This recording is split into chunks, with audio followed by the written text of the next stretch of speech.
BBC Bangla. এখন সন্ধ্যা 7:30। একটু পরেই শুনবেন সর্বশেষ বিশ্ব সংবাদ।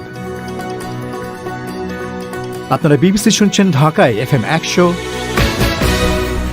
রাজশাহীতে 88.8, খুলনায় 88.8। আপনারা যেখানে আছেন, বিবিসি আপনার সাথেই আছে।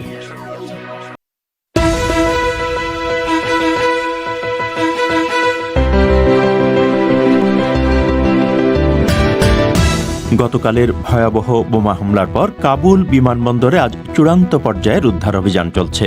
বিমানবন্দর পরিচালনার দায়িত্ব নিতে তালেবানের সঙ্গে আলোচনা করছে তুরস্ক। মাঝ আকাশে পাইলট অসুস্থ হয়ে পড়ার পর বাংলাদেশ বিমানের একটি ফ্লাইট জরুরি অবতরণ করেছে ভারতের নাগপুরে। মাস্কাট থেকে আমাদের বিমানটি ঢাকা ফিরছিল। পথমধ্যে ক্যাপ্টেন নওশাদ উনি অসুস্থতা বোধ করলে উনি নিকটবর্তী টাওয়ারে যোগাযোগ করলে ওনাকে বলা হয় যে নাগপুরে ল্যান্ড করার জন্য। বাংলাদেশের জাতীয় পরিচয়পত্রের দায়িত্ব নির্বাচন কমিশনের কাছ থেকে স্বরাষ্ট্র মন্ত্রণালয়কে দিতে আইন করার কথা ভাবছে সরকার। এসব নিয়েই আজকের প্রবাহ।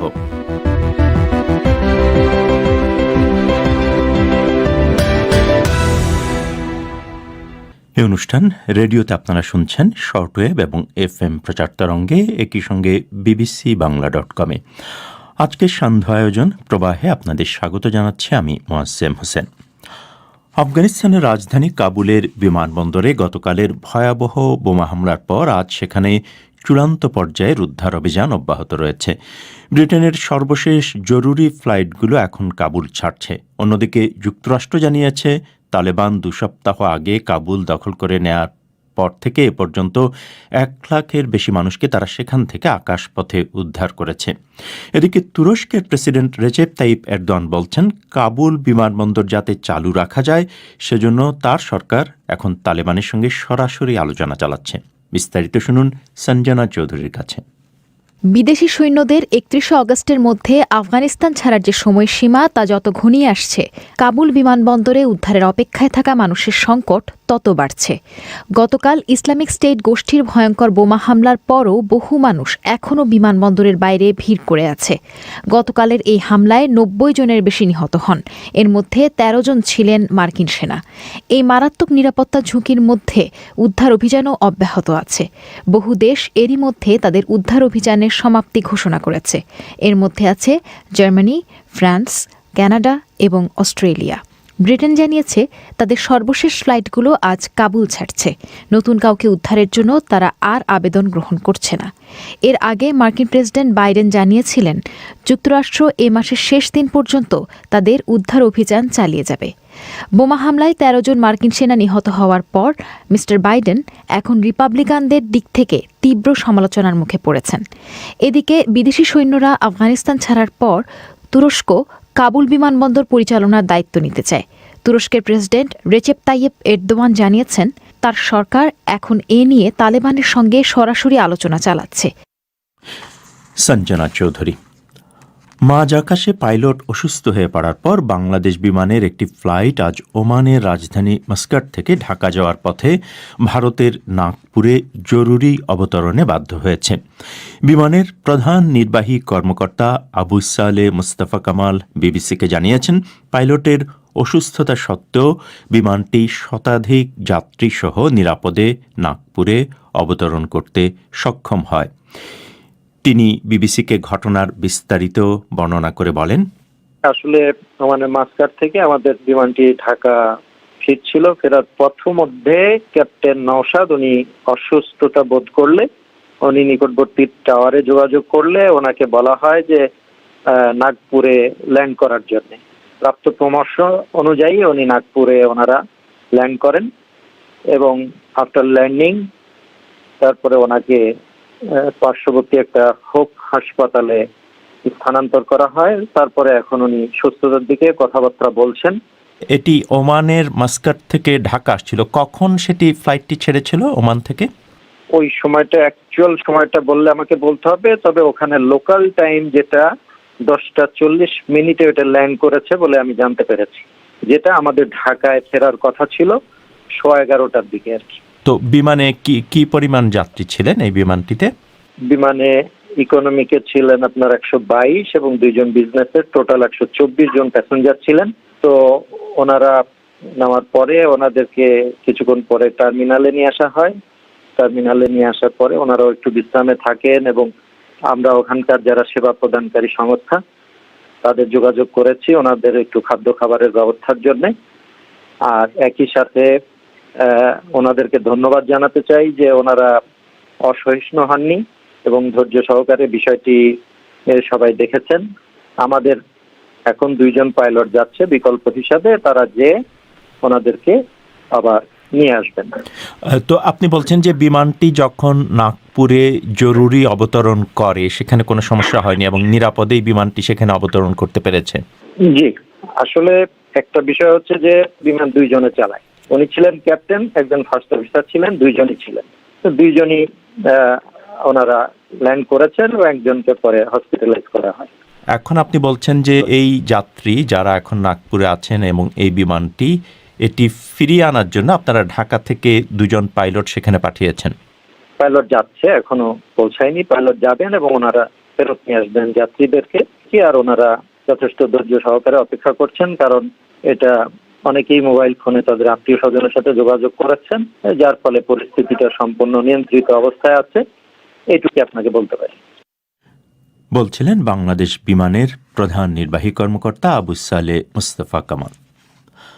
বাংলাদেশের জাতীয় পরিচয়পত্র নিবন্ধন সম্পর্কিত যে আইন রয়েছে এই আইন পরিবর্তন না করে এর কার্যক্রমের দায়িত্ব নির্বাচন কমিশনের কাছ থেকে স্বরাষ্ট্র মন্ত্রণালয়ে নেওয়া যাবে না বলে মত দিয়েছে আইন মন্ত্রণালয়। সরকার এই দায়িত্ব স্বরাষ্ট্র মন্ত্রণালয়কে দিতে চায় এবং সেই অবস্থান থেকে এখনও সরে আসেনি। আইনমন্ত্রী আনিসুল হক বিবিসিকে বলেছেন, আইনে পরিবর্তন এনে স্বরাষ্ট্র মন্ত্রণালয়ের অধীনে একটি নতুন সংস্থা গঠন করে এই দায়িত্ব দিতে তারা আলোচনা করছেন। ঢাকা থেকে আরও জানাচ্ছেন কাদির কল্লোল। জাতীয় পরিচয়পত্রের কার্যক্রমের দায়িত্ব নির্বাচন কমিশনের হাত থেকে সরিয়ে নেওয়ার ব্যাপারে সম্প্রতি সরকারের বেশ তোড়জোড় দেখা গেছে। এই দায়িত্ব স্বরাষ্ট্র মন্ত্রণালয়কে দেওয়ার ব্যাপারে সরকারের সিদ্ধান্ত এবং প্রধানমন্ত্রীর নির্দেশনার কথা তুলে ধরে নির্বাচন কমিশনকে ইতিমধ্যেই কয়েক দফা চিঠিও দিয়েছে মন্ত্রিপরিষদ বিভাগ। জাতীয় পরিচয়পত্র নিবন্ধন আইন একটি দেশে রয়েছে, সেই আইনে এই দায়িত্ব দেয়া আছে নির্বাচন কমিশনের কাছে। এরপরও সরকারের রুলস অব বিজনেস বা কার্যপ্রণালী বিধি সংশোধন করে দায়িত্ব পরিবর্তন করা যায় কিনা এমন প্রস্তাব আইন মন্ত্রণালয়ে পাঠিয়ে তাতে মতামত জানতে চেয়েছিল মন্ত্রিপরিষদ বিভাগ। আইনমন্ত্রী আনিসুল হক বলেছেন, আইন থাকা অবস্থায় কার্যবিধি সংশোধন করে দায়িত্বের হাতবদল করা যাবে না, এই মতামত তারা দিয়েছেন। একটা আইন আছে জাতীয় পরিচয়পত্র নিবন্ধন আইন, সেই আইনটা অনুযায়ী এই নিবন্ধনের কাজটা করবে হচ্ছে নির্বাচন কমিশন। তো এখানে যে প্রস্তাবটা এসেছিল সেটা হচ্ছে রুলস অফ বিজনেসে পরিবর্তন করা, কিন্তু যেহেতু আইন আছে সেহেতু রুলস অফ বিজনেসের পরিবর্তন করলে সেটা আইন সিদ্ধ হবে না, সেটাই আমরা মতামত দিয়েছি। এবং আইন যেহেতু আছে, যেহেতু এই আইনে ইলেকশন কমিশন দায়িত্বপ্রাপ্ত, সেহেতু এখন যতক্ষণ পর্যন্ত আইনের পরিবর্তন না করা হচ্ছে ততক্ষণ পর্যন্ত এই দায়িত্ব নির্বাচন কমিশনের কাছেই থাকবে। তবে সরকার এখন আইন পরিবর্তন করেই জাতীয় পরিচয়পত্রের কার্যক্রমের দায়িত্ব বদলের পরিকল্পনা নিয়েছে। নির্বাচন কমিশনের কাছ থেকে এই দায়িত্ব নেয়ার সিদ্ধান্তের ক্ষেত্রে সরকারের পক্ষ থেকে বিভিন্ন সময় জাতীয় পরিচয়পত্র নিবন্ধনের ব্যাপারে অনেক ভুল বা অনিয়মের অভিযোগ যে ওঠে সেই বিষয়গুলো তুলে ধরা হচ্ছে। একই সাথে ভোটার তালিকা তৈরি করা ছাড়া জাতীয় পরিচয়পত্রের মতো অন্য কোনো দায়িত্ব নির্বাচন কমিশনের হাতে থাকতে পারে না এমন যুক্তিও সরকার তুলে ধরছে। কিন্তু নির্বাচন কমিশন তাতে আপত্তি করে আসছে। কমিশন তাদের আপত্তির ক্ষেত্রে এই কাজে সারা দেশে তাদের লোকবল, দক্ষতা এবং অবকাঠামো থাকার কথা তুলে ধরছে। আইনমন্ত্রী আনিসুল হক বলেছেন, সরকারের নীতি নির্ধারণ পর্যায়ের আলোচনায় প্রধানমন্ত্রী আলাদা একটি সংস্থা গঠন করার নির্দেশনা দিয়েছেন, এখন সে অনুযায়ী সরকার এগোচ্ছে। প্রধানমন্ত্রীর নির্দেশনা হচ্ছে যে একটা আলাদা সংস্থা গঠন করা, যেটা স্বরাষ্ট্র মন্ত্রণালয়ের অধীনে থাকবে। যেই সব মন্ত্রণালয় বা সংস্থা জাতীয় পরিচয়পত্রের দেওয়ার ব্যাপারে সংশ্লিষ্ট থাকবে সেই সব মন্ত্রণালয়ের প্রতিনিধি সহ একটা সংস্থা করা হবে, যেখান থেকে জাতীয় পরিচয়পত্র দেওয়ার ব্যবস্থা করা হবে। এরকম আলাপ আলোচনাই হচ্ছে। এইখানে আইনের পরিবর্তন করতে হবে বা একটা অন্য আইন বানাতে হবে। আর এই যে জাতীয় পরিচয়পত্র নিবন্ধন আইন, সেইখানে শুধু ভোটার লিস্ট তৈরি করার ব্যবস্থা নির্বাচন কমিশনের হাতে দেওয়া থাকবে। তবে এই ইস্যু নিয়ে বিভিন্ন মহল থেকেই নানা আলোচনা চলছে। নির্বাচন কমিশন এবং সরকারের মধ্যেও কয়েক দফা চিঠি চালাচালি হয়েছে। নির্বাচন কমিশনের সাবেক একজন ঊর্ধ্বতন কর্মকর্তা জেসমিন টুলি মনে করেন, ভোটার তালিকা এবং জাতীয় পরিচয়পত্র নিবন্ধনের কাজ দুটি আলাদা করা হলে তাতে মানুষের হয়রানি বাড়বে এবং আরও জটিলতা সৃষ্টি হবে। মূল যে ডাটাবেসটা, ভোটার তালিকার যে ডাটাবেসটা, সেটা থেকে বাই প্রোডাক্ট হিসেবে জাতীয় পরিচয়পত্রটা তৈরি করা হয়। মনে করেন কোনো ব্যক্তি তার নামের কোনো সংশোধন করতে হবে চাচ্ছে, সে ভোটার তালিকায় চাক আর জাতীয় সংসদ, তাহলে মূল ডাটাবেজে করতে, মানে ডাটাবেসটা ইলেকশন কমিশনের। আর কাজটা যদি দুইজন হ্যান্ডেলিং করে দুই জায়গায়, তাহলে এখানে একটা বড় সমন্বয়হীনতা দেখা দিবে। 2007 সালে সেনা সমর্থিত তত্ত্বাবধায়ক সরকারের সময় রাজনৈতিক দলগুলোর দাবির মুখে ছবিসহ ভোটার তালিকা তৈরির অংশ হিসেবেই প্রথম ভোটার পরিচয়পত্র তৈরির পরিকল্পনা নেওয়া হয়েছিল। সেই প্রক্রিয়াতেই ভোটার পরিচয়পত্রের বদলে জাতীয় পরিচয়পত্র করা হয়। পরে আইনের মাধ্যমে এর দায়িত্ব দেওয়া হয়েছিল নির্বাচন কমিশনের হাতে। এখন সরকার সেই দায়িত্ব নিজেদের হাতে নিতে চাইছে। কাদির কল্লোল। এবারে আজকের বাদবাকি বিশেষ সংবাদ মিজানুর রহমান খানের কাছে। বিশ্ব স্বাস্থ্য সংস্থা আফগানিস্তানে ক্রমবর্ধমান মানবিক সংকটের বিষয়ে সতর্ক করেছে। এর জরুরি ত্রাণ বিভাগের আঞ্চলিক কর্মকর্তা রিক ব্রেনান বলছেন, আফগানিস্তানে এখন মাত্র কয়েকদিনের মেডিকেল রসদপত্র মজুদ রয়েছে। মিস্টার ব্রেনান বলেন, কাবুল বিমানবন্দরের নিরাপত্তাহীনতা এবং তার ভাষায় আকাশচুম্বী বিমা খরচের জন্য নতুন মেডিকেল রসদপত্রের চালান আনা কঠিন হয়ে পড়েছে। এই পরিস্থিতিতে উত্তরাঞ্চলীয় মাজারি শরীফের বিমানবন্দরের ব্যবহার নিয়ে আলোচনা চলছে বলে তিনি জানান। কর ফাঁকি দেওয়ার অভিযোগে চীনা অভিনেত্রী ঝেং শুয়াংকে $4.60 কোটি জরিমানা করা হয়েছে। বেইজিং সরকারের তার ভাষায় গোলমেলে সেলিব্রিটি সংস্কৃতির বিরুদ্ধে অভিযানের অংশ হিসেবে এই জরিমানা করা হয়েছে। সাংহাইয়ের কর কর্তৃপক্ষ বলছে, বর্তমানে শুটিং হচ্ছে এমন একটি টিভি সিরিজে তার আয়ের পূর্ণাঙ্গ বিবরণ দিতে তিনি ব্যর্থ হয়েছেন। চীন সম্প্রতি সেলিব্রিটি সংস্কৃতির বিরুদ্ধে পদক্ষেপ নিতে শুরু করেছে। এর মধ্যে রয়েছে জনপ্রিয়তার তালিকা নিষিদ্ধ করা, ফ্যান গ্রুপ এবং গুজব ছড়ায় এমন ইন্টারনেট সাইটের উপর কঠোর নিয়ন্ত্রণ আরোপ করা। চীনে দুর্নীতির বিরুদ্ধে তদন্তের দায়িত্বে থাকা একজন ঊর্ধ্বতন কর্মকর্তা নিজে ঘুষ গ্রহণের অভিযোগে দোষী প্রমাণিত হয়েছেন। ডং হং নামে এই কর্মকর্তা স্বীকার করেছেন যে 2 দশকেরও বেশি সময় ধরে তিনি $7 কোটি বেশি অর্থ ঘুষ নিয়েছেন। তিনি চীনের ভাইস প্রেসিডেন্ট ওয়াং চিশানের একজন ঘনিষ্ঠ সহযোগী। চীনের কোনো শীর্ষ নেতার সাথে ঘনিষ্ঠ কাউকে দুর্নীতিতে অভিযুক্ত করা একটি বিরল ঘটনা। অস্ট্রিয়ার সাবেক ভাইস চ্যান্সেলর হাইন্স ক্রিশ্চিয়ান স্ট্রাসে দুর্নীতির দায়ে দোষী প্রমাণিত হয়েছেন। উগ্র ডানপন্থী ফ্রিডম পার্টির এই নেতা দেশের একটি আইন পরিবর্তনের চেষ্টা করছিলেন, যাতে তার এক বন্ধুর তৈরি একটি বেসরকারি হাসপাতাল সরকারি অর্থ পেতে পারে। শর্ত সাপেক্ষে তাকে 15 মাসের কারাদণ্ড দেওয়া হয়েছে। হাসপাতালের মালিকেরও সাজা হয়েছে। ইসরায়েলি প্রধানমন্ত্রী নাফতালি বেনেট আজ যুক্তরাষ্ট্রের প্রেসিডেন্ট বাইডেনের সঙ্গে প্রথম মুখোমুখি বৈঠকে বসবেন বলে কথা রয়েছে। হোয়াইট হাউসে এই বৈঠকটি আগে স্থগিত করতে হয়েছিল কাবুলের বিমানবন্দরে বোমা হামলায় যুক্তরাষ্ট্রের কিছু সেনা নিহত হওয়ার ঘটনায়। 2 নেতার এই বৈঠকে ইরানের পরমাণু কর্মসূচি এবং দ্বিপাক্ষিক বিভিন্ন বিষয়ে প্রাধান্য পাবে বলে মনে করা হচ্ছে। রাশিয়ার 13টি গণমাধ্যম ক্রেমলিনের কাছে এক খোলা চিঠি লিখে তাদের ভাষায় দেশটির স্বাধীন সাংবাদিকতা ধ্বংসের সরকারি চেষ্টা বন্ধ করার আহ্বান জানিয়েছে। রাশিয়ায় সরকারের অনুমতি ছাড়া যেসব বিক্ষোভ হয় সেসব বিক্ষোভের খবর প্রচারের কারণে গণমাধ্যম এবং সাংবাদিকদের যে রুশ কর্তৃপক্ষ বিদেশি এজেন্ট বলে চিহ্নিত করে থাকে, এই চিঠিতে তার প্রতিবাদ জানানো হয়। বাংলাদেশে ঢাকার কাছে সাভারে চামড়া নগরী তৈরির যে প্রকল্প সরকার সম্প্রতি শেষ করেছে সেটি বন্ধ করে দেওয়ার সুপারিশ করেছে একটি সংসদীয় কমিটি। ঢাকায় দূষণ কমানোর লক্ষ্যে চামড়া শিল্পকে সাভারে যেতে বাধ্য করলেও সেখানে আরও বেশি দূষণ ছড়াচ্ছে, এটিকেই কারণ হিসেবে দেখিয়ে তা বন্ধ করে দেওয়ার প্রস্তাব দিয়েছে ওই কমিটি। ঢাকা থেকে রাকিব হাসনাতের রিপোর্ট। ঢাকার কাছেই সাভারের হেমায়েতপুরে চামড়া শিল্পনগরী স্থাপন প্রকল্প চলতি বছরের জুন মাস নাগাদ শেষ করেছে সরকারের শিল্প মন্ত্রণালয়।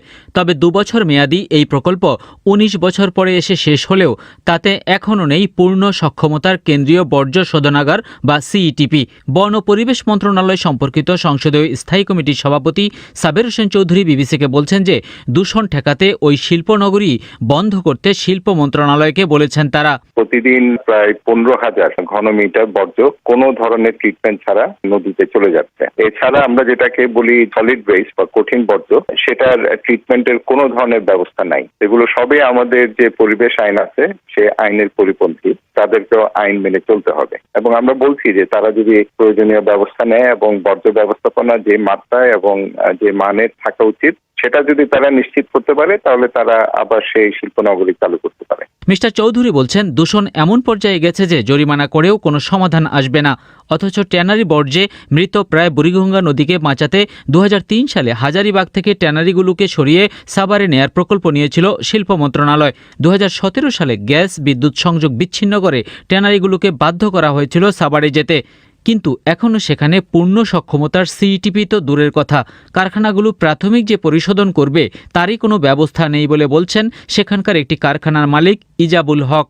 এই আমরা যে প্ল্যান জমা দিচ্ছি সেই প্ল্যান পাস করে নাই। ইন হাউস ট্রিটমেন্টের কারোই কোনো ব্যবস্থা রাখে নাই। মানে আমি প্রি ট্রিটমেন্ট করে চামড়াটাকে আমি ট্রিটমেন্ট প্ল্যান্টে পাঠাবো, সেন্ট্রালটায় পাঠাবো, কিন্তু এই প্রি ট্রিটমেন্টের আমাদের কোনো ব্যবস্থাই রাখে নাই। আর প্রায় 150 কারখানা নিয়ে চলমান এমন অসম্পূর্ণ একটি চামড়া শিল্প নগরীকেই এ খাতে গত কয়েক বছর ধরে ক্রমাগত রপ্তানি আয় কমে যাওয়ার জন্য দায়ী করতে শুরু করেছেন অনেকে। 1000 কোটি টাকার বেশি খরচ হলেও এখনও দূষণ বন্ধে কমন ক্রম রিকভারি ইউনিট নির্মাণ শেষ হয়নি। এসব কারণে যদিও আইন অনুযায়ী সংসদীয় কমিটির সুপারিশ মানতে মন্ত্রণালয়ের কোনো বাধ্যবাধকতা নেই, তারপরেও সরকারের এটি করা উচিত বলে মনে করেন পরিবেশ আইনবিদ সৈয়দা রিজওয়ানা হাসান। এটা সরকারেরও কর্মপদ্ধতি ছিল যে আগে সিইটিপি ঠিক করবে তারপরে তারা ওখানে চালু করবে, কিন্তু দেখা গেল যে ওইখানে নানান রকম ব্যর্থতা। এক হচ্ছে ওখানকার যে কনসালটেন্ট সে ঠিক মতন যন্ত্রপাতি দেয় নাই, 2 হচ্ছে ট্যানারি মালিকেরা যেইভাবে করে ছাঁকনি দিয়ে ছেঁকে ওদের বর্জ্যগুলো দেওয়ার কথা সেভাবে দিচ্ছে না, তারা প্রচুর পানি ব্যবহার করছে। এত রকম ব্যর্থতার মধ্যে থেকে আমরা যেভাবে করে বুড়িগঙ্গাকে হারিয়েছি ওইভাবে করে ধলেশ্বরী থেকে বুড়িগঙ্গা এবং কালীগঙ্গা 3টাকে আমরা একসাথে হারাতে চাই না। তবে শিল্প মন্ত্রণালয়ের সচিব জাকিয়া সুলতানা বলছেন সিইটিপিকে পূর্ণ সক্ষমতায় চালু করা সহ ওই নগরীকে পরিবেশ বান্ধব করতে কার্যকর পদক্ষেপ এবার নেওয়া হচ্ছে। আমাদের একটা বড় সমস্যা হয়েছে, আমাদের যে চাইনিজ কোম্পানি কাজ করেছিল একটা ক্রোম রিকভারি ইউনিট তাদের করার কথা ছিল, এইটা ক্রোম রিকভারি ইউনিট ছাড়াই তারা কাজটা শেষ করে চলে গেছে। তো আমাদের সেকেন্ড ফেজে অলরেডি এটা প্রকল্প নেওয়া হচ্ছে। সলিড ওয়েস্ট ম্যানেজমেন্ট যেটা বলা হচ্ছে সেখানে আরো 2টা গ্রাউন্ড তৈরির কাজ চলছে। এই 3টা জিনিস হয়ে গেলে কিন্তু 100% কমপ্লায়েন্স চলে আসবে আমাদের সিইটিপিতে। তারপরেও আমাদের টোটাল প্রজেক্টটা করতে হয়তো আরো 2 বছর সময় লেগে যেতে পারে। এদিকে হেমায়েতপুরের চামড়া শিল্প নগরী নিয়ে উদ্বেগ আর এমন আশাবাদের মধ্যেই ট্যানারিগুলোর ক্রমবর্ধমান চাহিদা মেটাতে আরেকটি সিইটিপি তৈরি এবং কঠিন বর্জ্য শোধন ব্যবস্থা সহ আরও ব্যবসায়ীদের কারখানার জায়গা দিতে সেখানেই নতুন করে আরও 200 একর জমিতে নতুন একটি পল্লী স্থাপনের প্রাথমিক কার্যক্রম শুরু করেছে সরকার। রাকিব হাসনাত। শ্রোতাদের এখানে আগামীকাল শনিবারের ফোন ইনের বিষয়টি জানিয়ে দিচ্ছি। ডেঙ্গু রোগের জন্য দায়ী যে মশা, সেই মশা নিয়ন্ত্রণে আপনার এলাকায় কি পর্যাপ্ত ব্যবস্থা নেওয়া হয়েছে? এই ফোন ইনে যোগ দিতে চাইলে 017141155578 এই নম্বরে SMS করে আপনার নাম ঠিকানা জানিয়ে দিন। অনুষ্ঠানের আগে আমরাই আপনার সঙ্গে যোগাযোগ করব। এবারে শুনবেন সোভিয়েত সৈন্যরা কিভাবে আফগানিস্তানে ঢুকেছিল তা নিয়ে ইতিহাসের সাক্ষী। এই পর্বটি পুনঃপ্রচারিত হচ্ছে।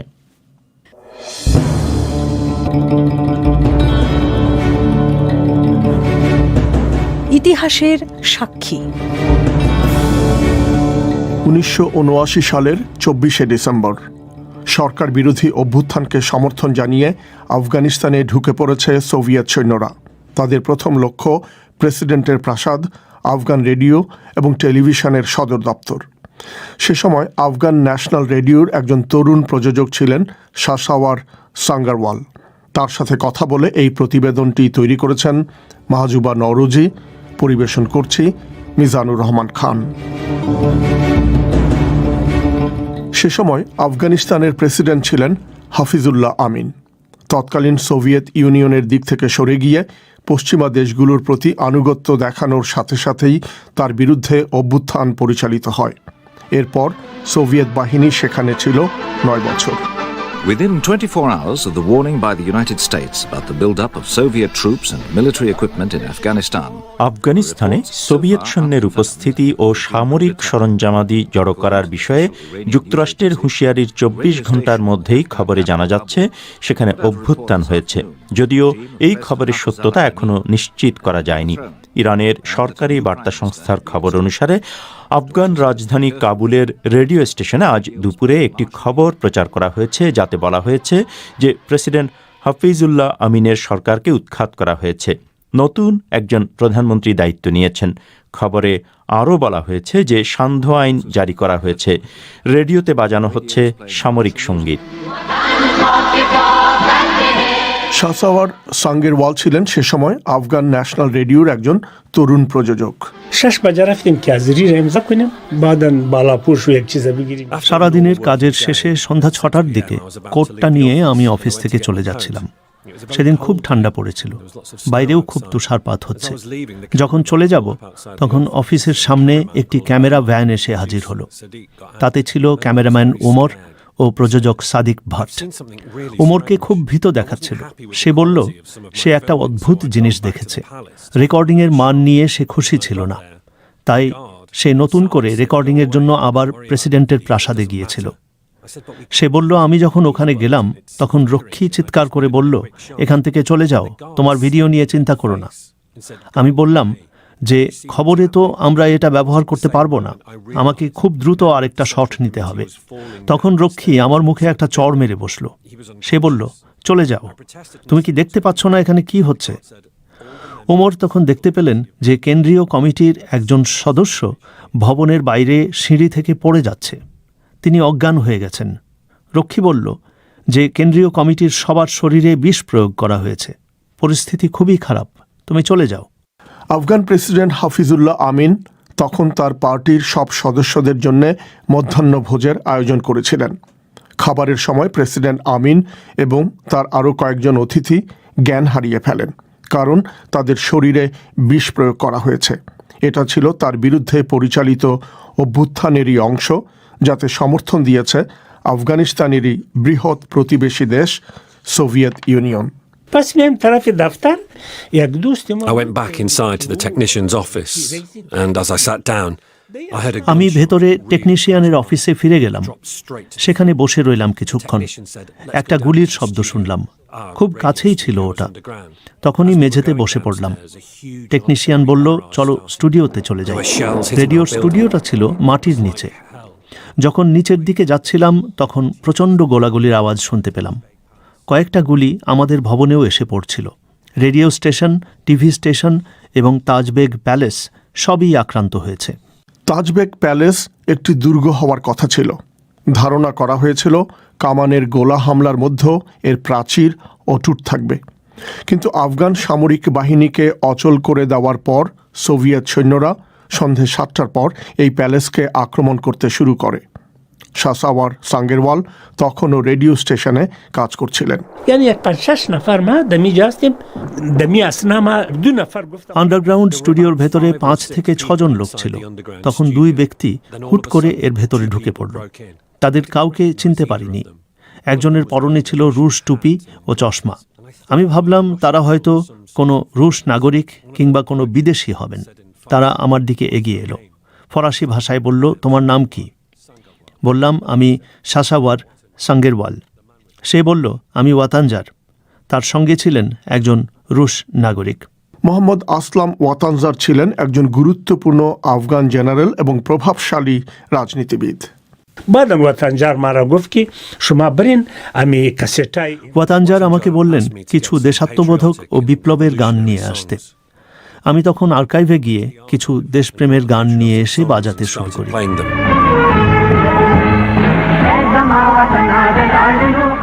এই দখল অভিযানে যে 3 ব্যক্তি নেতৃত্ব দিচ্ছিলেন, ওয়াতানজার ছিলেন তাদেরই একজন। তার দায়িত্ব ছিল সংবাদ মাধ্যমকে নিয়ন্ত্রণ করা, আর এই কারণেই তিনি রেডিও স্টেশনে এসেছিলেন। আমি খুব ভয় পেয়ে গিয়েছিলাম, কারণ তখনও বাইরে তীব্র গোলাবর্ষণের শব্দ হচ্ছে। টিভি স্টেশন থেকে কেউ একজন ফোন করে জানালো যে বিদেশিরা তাদেরকে জিম্মি করেছে। সবাইকে জড়ো করা হয়েছে একটি হলের ভেতরে।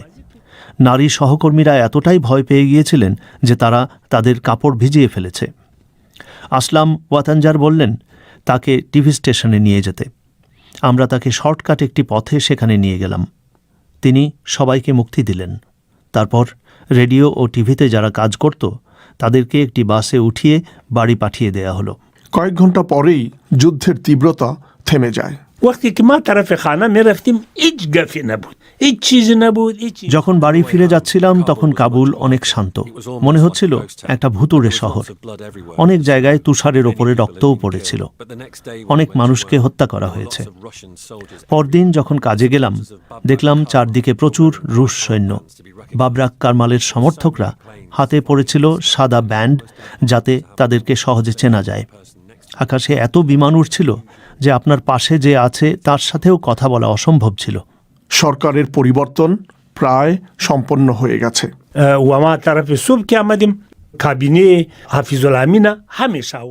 পরদিন হাফিজুল্লাহ আমিনের মন্ত্রিসভার সব সদস্যকে রেডিও ও টিভি স্টেশনে আসতে বলা হলো। সবাইকে গ্রেফতার করে পাঠিয়ে দেওয়া হলো জেলখানায়। আমার কাছে যেটা সবচেয়ে খারাপ লেগেছিল সেটা হলো ধ্বংসযজ্ঞ। দরজা জানালা ভেঙে ফেলা হয়েছে, কোনো সহকর্মীকে হত্যা করা হয়েছে। তাদের মধ্যে একজন ছিল যিনি মাত্র কয়েকদিন আগে বিয়ে করেছিলেন। 1979 সালের 28 ডিসেম্বরের সকালের মধ্যেই সরকারের পরিবর্তন ঘটে গেল আফগানিস্তানে। হত্যা করা হলো প্রেসিডেন্ট আমিনকে। ক্ষমতায় বসানো হলো সোভিয়েতপন্থী রাজনীতিবিদ বারবাক কারমালকে। দখল অভিযানের পর আমরা কোনো অনুষ্ঠান তৈরি করিনি। এক সপ্তাহ ধরে শুধু দেশাত্মবোধক গান বাজিয়েছি। কখনো কখনো আমরা এই বিপ্লবের পক্ষে ধারাভাষ্যও প্রচার করেছি। টেলিভিশনেও কিছু হয়নি। বাবরাক কারমাল রাশিয়া থেকে ফিরে আসার পর টেলিভিশনে আবার অনুষ্ঠান সম্প্রচার শুরু হলো। প্রেসিডেন্ট আমিনকে হত্যার পর কাবুল রেডিও থেকে আফগান জনগণের উদ্দেশ্যে বারবাক কারমালের একটি ভাষণ প্রচার করা হয়। সেখানে তিনি দাবি করেন যে প্রেসিডেন্ট আমিনের নিপীড়ন ও বর্বরতার কারণে তাকে এই পদক্ষেপ নিতে হয়েছে। After the invasion, I worked at the radio station for one more year. এই দখলদারিত্বের পর আমি আরও 1 বছর ওই রেডিও স্টেশনে কাজ করেছি। তারপর আমি চাকরি ছেড়ে দিয়ে ফিরে যাই শিক্ষকতায়। কাবুল বিশ্ববিদ্যালয়ে ইতিহাস পড়াতে শুরু করি। শাসাওয়ার সাঙ্গারওয়ালের জীবন যখন স্বাভাবিক হয়ে আসছিল তখন সোভিয়েত দখলদারিত্বের বিরুদ্ধে বিরোধিতা জোরদার হতে শুরু করে।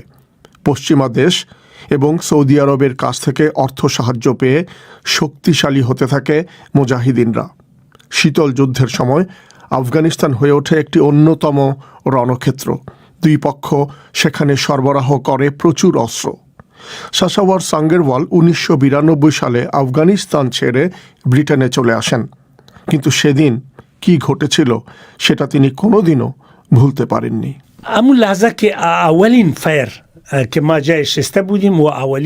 অফিসের জানালাতে যেভাবে গুলিটা আঘাত হেনেছিল সেটা আমি কখনো ভুলতে পারবো না।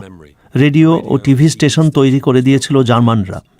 বিশেষ ধরনের কাঁচ দিয়ে তৈরি করা হয়েছিল জানলাগুলো, যাতে এর কাঁচ কখনো না ভাঙে। আমি জানি না এটা কি ধরনের বুলেট ছিল, কিন্তু সেটা জানালার কাঁচ ভেঙে দিয়েছিল। আমি ভাগ্যবান যে সেদিন আমি বেঁচে গেছি। শাসাওয়ার সাঙ্গেরওয়াল এখন একজন লেখক।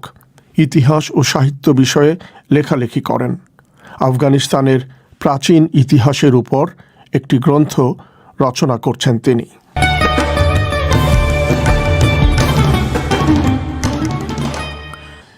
ইতিহাসের সাক্ষীর এই পর্বটি পরিবেশন করলেন মিজানুর রহমান খান। শেষ করার আগে আবারও সংবাদ শিরোনাম। গতকালের ভয়াবহ বোমা হামলার পর কাবুল বিমানবন্দরে আজ চূড়ান্ত পর্যায়ের উদ্ধার অভিযান চলছে। আর মাঝ আকাশে পাইলট অসুস্থ হয়ে পড়ার পর বাংলাদেশ বিমানের একটি ফ্লাইট জরুরি অবতরণ করেছে ভারতের নাগপুরে।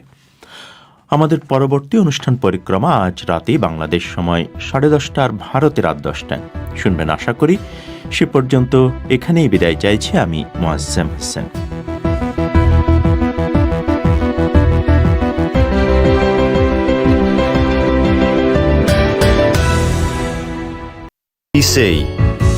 There are no programs on this channel at present. Details of